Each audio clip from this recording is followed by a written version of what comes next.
ننتقل بقى لتاني جزء عندي وهو مصادر الطاقة. خلي بالك مصادر الطاقة نوعين: مصادر طاقة متجددة وغير متجددة. المتجددة اللي هي الطاقة الشمسية والكهرومائية والرياح، أما الغير متجددة اللي احنا بنقول عليها الطاقة الإحفورية اللي هي فحم، بترول، غاز. وخلي بالك بقى الطاقة الغير متجددة طبعا بتكون أكثر تلوثا للبيئة عن مصادر الطاقة اللي هي مين؟ اللي هي المتجددة. أول مصدر عندي طاقة بقى اللي هو الفحم.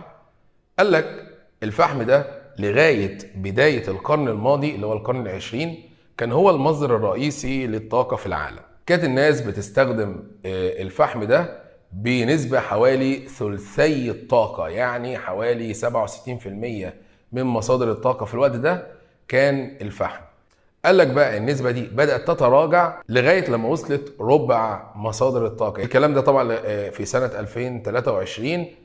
قال لك بقى من المتوقع ان النسبة دي كمان تقل في المستقبل. يبقى خلي بالك في القرن الماضي كان بيستخدموا الفحم بحوالي 67%. طبعا بقى لغاية 2023 النسبة بدأت تقل، وصلت لحوالي 25%. وقال لك في المستقبل نتوقع ان تنخفض هذه النسبة.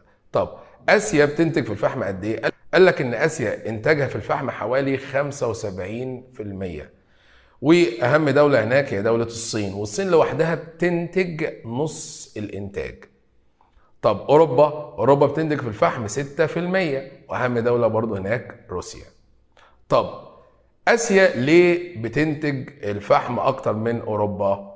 قال لك علشان بيتوفر كميات كبيرة هناك. 2، هما كان بيعتمدوا على الفحم كمصدر رئيسي للطاقة علشان كان بيدخلوه في صناعة اسمها صناعة الصلب. طبعا البترول بيتم استخدامه او له 3 اهميات. 1، قال لك بيخش في توليد الكهرباء ووسائل النقل. 2، مادة خام للصناعات البتروكيميائية الحديثة والصناعات المعدنية. آخرا بيخش في الاقتصاد العالمي والعلاقات الدولية، حتى كمان ممكن الدول بتستخدمه كوسيلة ضغط في حالة الحرب. آسيا بتنتج خمسي الإنتاج يعني 40%، وأهم دولة عندك السعودية. أما أوروبا بتنتج خمس الإنتاج، وأهم دولة روسيا.